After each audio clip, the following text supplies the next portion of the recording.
checking. The mic is correct. The iPhone camera is correct. Speakers are correct. I wonder if I can lean you up here.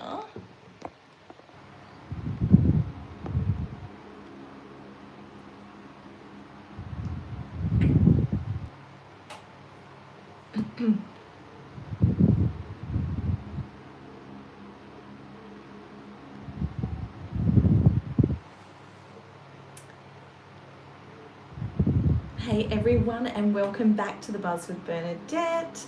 As usual, we're talking reality TV, and today we're recapping the last 2 episodes of Married at First Sight. We're really getting down to the pointy end now. You know, the people that aren't genuine or that have no genuine connection are definitely leaving the show, and the cast members are getting smaller. So it's really getting down to the pointy end. In one way, I'm kind of feeling like, you know what, I'm a little bit over it, and I'm over the bullshit because, you know, we've also heard all the spoilers, like who's with who, what's happening, or, you know, sort of who's with who. We've got very strong hints of what is going on and what's not going on. But yeah, so in one way I'm over it, and in another way I'm like, oh no, what am I going to do? You know, because we have this show, what is it, 4 nights a week, maybe 5 nights? 4 nights a week for so long, and we're already up to episode 27. So yeah, you just form this attachment and this bond with a show that then you just have to leave all of a sudden.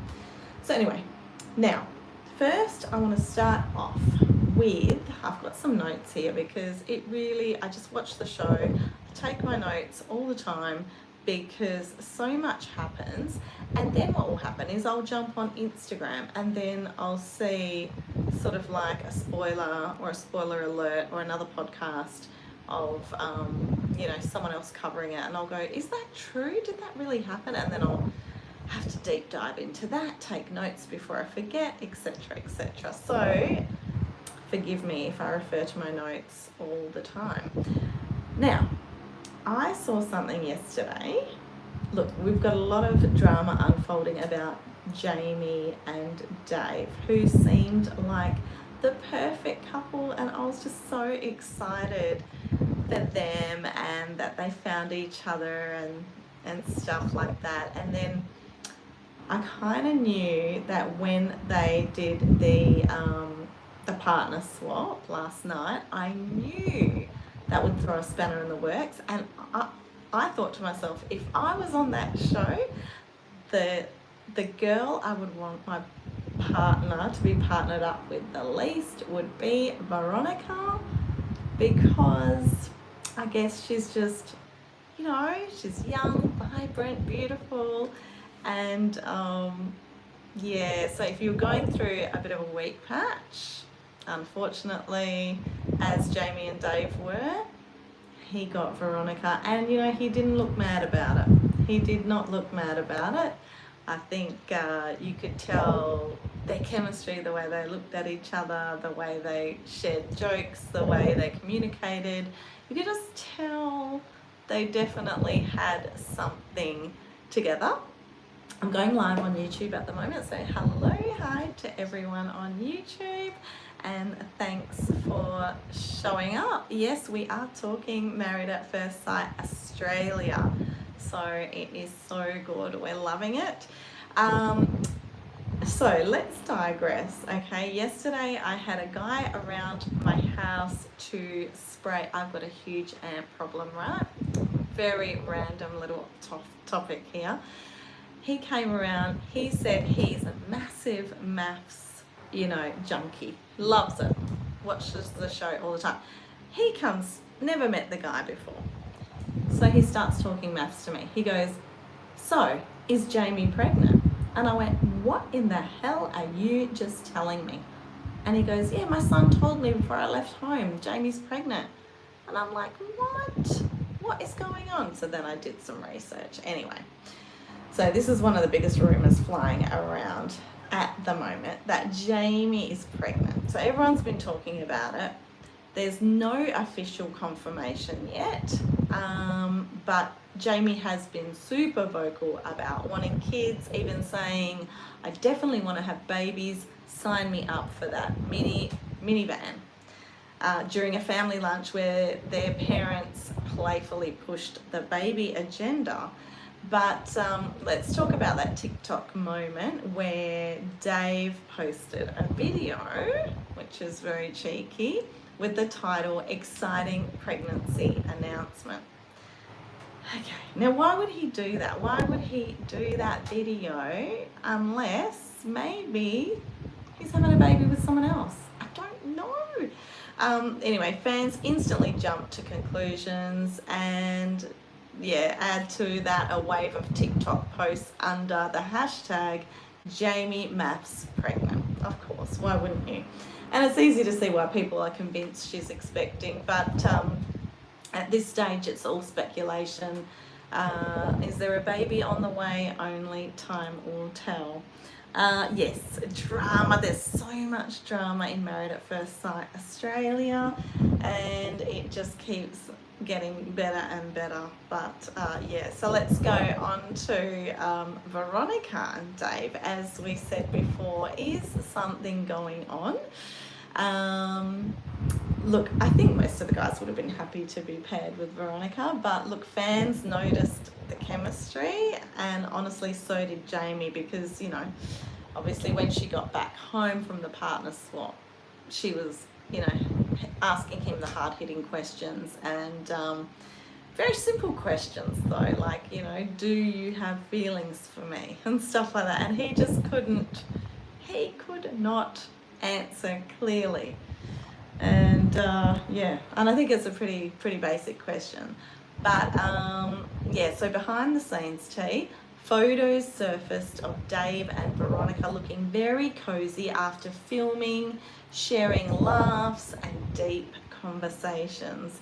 It got to the point where people started wondering if this was more than just an experiment. And you know what got me with Veronica is that, like, she got home to Elliot and she was so happy to sort of like go, well, Dave did this, Dave did that. And he goes, well, how do you want me to be more, you know, like attentive? I don't know. And she goes, just like, well, it's quite simple. Like, you know, if I'm having dinner and you go, oh, would you like cheese with that? Can I get the cheese for you? Like, I think girls see it like it's not that hard, but I guess some guys just maybe don't have that inbuilt in them, or they tell us they don't have that inbuilt in them. Who knows? So anyway, it's got to the point where fans have started wondering if this was more than just an experiment with Veronica and Dave. So some of the fan theories out there is that some believe Dave might actually ditch Jamie for Veronica. So what do you guys think? Do you think that's what will happen? Just from the things I've seen on Instagram, I don't know, it could go either way. Who knows? Is there more to the story? We need to find out. Okay. Now, I wanted to also find out what other Australian podcasts are saying about Married at First Sight. So there is the Maths Funny podcast by Joshua Fox. He's calling out the show's direction. Now, this is going to get really huge out there. I sort of thought to myself, once this first came out, are they just going to brush this under the carpet? Or there's an opportunity there for this to get really, really big. So he's calling out the show's direction, suggesting it's crossed a line this season. I think it's crossed a line every single season. We saw Jackie on an Instagram reel yesterday saying that they're not allowed to take their mics off, even when they're going to the toilet, and in her words, to take a SHIT. She goes, they will not let us take the mics off. They want to listen. They want to hear everything, which I think that is really pushing it too far. I think that is just awful. There's MAF's official podcast. Now, this is run by Shelley Horton and John Aiken, one of the experts. They're giving exclusive insights straight from the experts. But I'm thinking to myself, if John Aiken is part of it, how authentic and genuine is this going to be? Because at the end of the day, these people are doing what they're told by producers, etc. So you're only going to get the stories out of that podcast that you are allowed to hear. I feel like you're going to get real stories from people in the front lines, you know, the cast members, their friends, and all that kind of stuff. So anyway, and if you guys want a visual recap yourself, you can always go to YouTube and check out Married at First Sight Australia, Season 12, Week 6 live recap. Okay, so that was the latest on Jamie, Dave, Veronica, but I think now we have to go to, where are we going to now? Let me find myself. Okay, this is where we're going now. One of the most unexpected blow-ups, right, of last night's episode was Paul and Karina. Now, up until now, they've been the golden children, right? They have been getting along perfect, living in lovey-dovey land, and of course, you know, they did the partner swap, the experiment, and Paul got partnered with Athena. So we casually find out that Paul actually dated Athena's twin sister, Cleo, 2 years ago. So up until now, I don't know why they never let us know that. I don't know why, but they sort of have casually mentioned it here and there more recently. And of course, they paired Paul with the twin sister of his ex-girlfriend, Athena. And of course, that just set Karina into a spin, right? She was just like, oh my God, no, I can't handle it. My religion, I'm all about loyalty, la la la. And I don't blame her. It would have sent me in a spin as well. Yeah, so anyway, so then they get back from their experiment. And once again, I don't think Paul was in a hurry to get back from his time with Athena. I think he really enjoyed it, and I think it gave him the opportunity to get a lot of things off his chest, and maybe he got too many things off his chest about Karina. Anyway, so, and I think Karina just had, like, you know, a pretty steady time away. Nothing exciting really happened with her. But anyway, as part of feedback week, the couples were asked to write letters to their partners expressing their honest thoughts on their relationship. Now, this sounds very simple, right? But wrong. Paul, we have Paul, clearly not thinking this through, decided to include a comment about Karina coming across as a bit of a snob. Now, we see him in the footage last night, and I just watched him, and I found it really quite hilarious because he's reading the letter to her word for word, and it gets to that word snob, and the cameras black out every single word, and all you can see is the word snob. And he's going, yeah, and I think sometimes you can be a little bit of a little bit judgy. And he comes up with the word judgy. So he just brushes over it, and we move on with the show. And I'm thinking, oh my gosh. So instead of reading that part aloud, he hesitates, clearly realizing how bad it sounded in hindsight. But Karina, being sharp as ever, noticed and asked him to read the whole thing.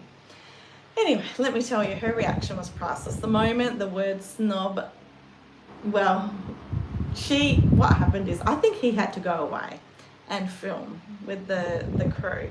And then they must have said to her, hey Karina, make sure you read this through. She's there with her smirky face, reading it through. And she was pretty let down. She was pretty upset when she came across that word.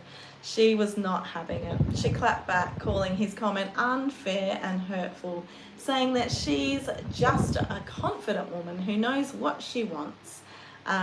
Paul, in full damage control, tried to explain himself, saying he meant it in a good way. But is there a good way to call someone a snob? I don't know. But Karina was clearly hurt, and the energy between them now has shifted. And I do think she said, I don't know if we're going to be able to come back from that. Or maybe that was Jamie. But social media is in two camps. Some are siding with Paul, saying he was just being honest, while others thinks he completely misread the assignment and should have known better. Because what Karina said was about Afina's sister Chloe. And when Karina found out that Cleo, when she found out Paul had dated Cleo, she goes, oh, I didn't think like she was your caliber, in a condescending kind of way.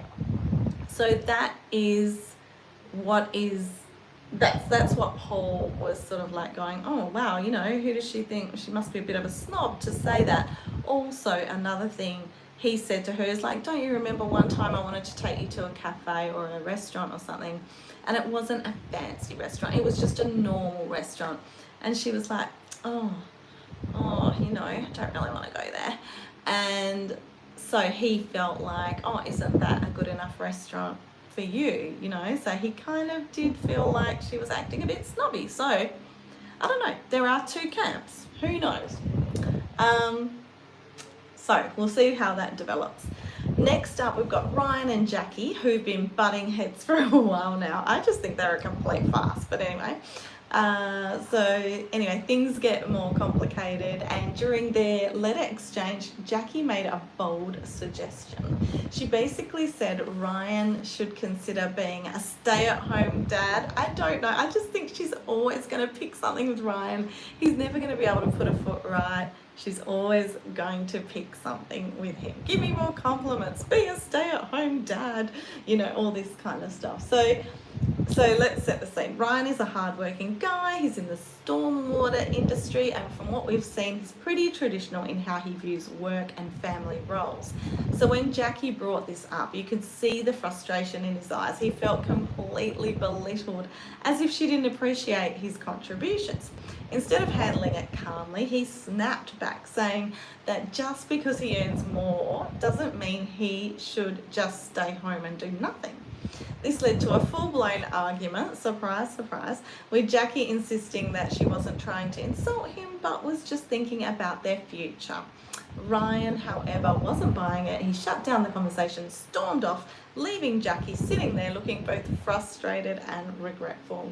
So this brings up interesting debate. Should income determine who stays home, or is it more about personal choice? So let me know your thoughts on that one. We've got a little bit of a debate going on YouTube here as well. So now let's talk, okay, Jamie and Dave. Let me see, Jamie and Dave. We did already touch on this, but their relationship is lacking the spark now. And it's funny, isn't it? Because Jackie came from she was top dog, she was coming from a high, and I think honestly, the minute she decided to clap back at every single girl in the group because of Lauren, I don't know, it just seems like her magic spell just ended. Because I was all in Jackie's like corner, and then as soon as she did that, I got the ick. I feel like everyone got the ick, and things haven't been the same for her. But during the commitment ceremony, Jamie put Dave on the spot, asking him outright why they haven't been intimate. This wasn't just a casual question. She was clearly emotional, and it was obvious she felt rejected. Dave looked completely caught off guard, admitted that he struggles with sexual expression, and that their lack of intimacy wasn't because he wasn't attracted to her. He just has trouble showing it. Jamie was visibly upset, and the whole situation was painful to watch. Some viewers sympathised with Dave, saying he might just be shy or dealing with past trauma, while others felt like Jamie deserved someone who was excited to be with her. Having said that though, I did some diving and I read that Dave had actually applied for F-Boy last year or last season and got turned down, and then Endemol Shine approached him and asked him to be on Married at First Sight. This is what I heard, and when you hear something like that, it has made me see Dave in a completely different light, because I was like, oh, he's so, like, such a good bloke, such a good guy, what a catch for her, you know, that's great. I'm sorry, but a guy that applies for F-Boy, I'm just automatically thinking, well, then he is an F-Boy. I don't know. I could be wrong. Okay, so let me just go through this. I think we're pretty much done. Yeah, because we're going, yeah, that's apparently, yeah, okay, we've got some, yeah, a little bit of that drama, but I'm a bit bored of this. When Ryan dropped Jackie on the dance floor, I'm over that, I'm bored, but it does go on to say that Ryan did beg producers not to air the footage, but of course they did, because, you know, of course they want to get that storyline out there, and this moment added to the growing tension between these two, because it still does keep popping up, I guess. First the stay-at-home dad, then the give me more compliments, now this, it's not looking good for Ryan. But anyway, there you have it. These were the wildest moments from the last 2 episodes of MAFS, Married at First Sight Australia. What did you think? Were Paul's comments too harsh? Is Jamie in the right to be upset with Dave? And will Jackie ever let Ryan live down the dance floor fail? And will she ever just let Ryan live in peace, to be honest? Let me know your thoughts, and don't forget to subscribe to The Buzz with Bernadette. Share it with your friends if you think they'll like it, and I'll see you on the next episode. Thanks for listening. See you later. Thank you guys for listening as well. No, I do not have any of the above, but thanks everyone for joining. And usually I do this a lot earlier in the day. I have had such a busy day today, huge day tomorrow, and the next day and the next day. But normally I will be here every Wednesday at midday, work commitments permitting, and hopefully I'll get this podcast out this evening. And if you haven't joined my podcast, make sure you look it up on Spotify or Apple, and it is The Buzz with Bernadette. So thank you so much guys for joining. Thank you so much for lovely compliments. Thank you. And I'm going to say good night, because I'm going to get ready and I'm going to watch MAFS as well myself now. See you later, guys. Bye.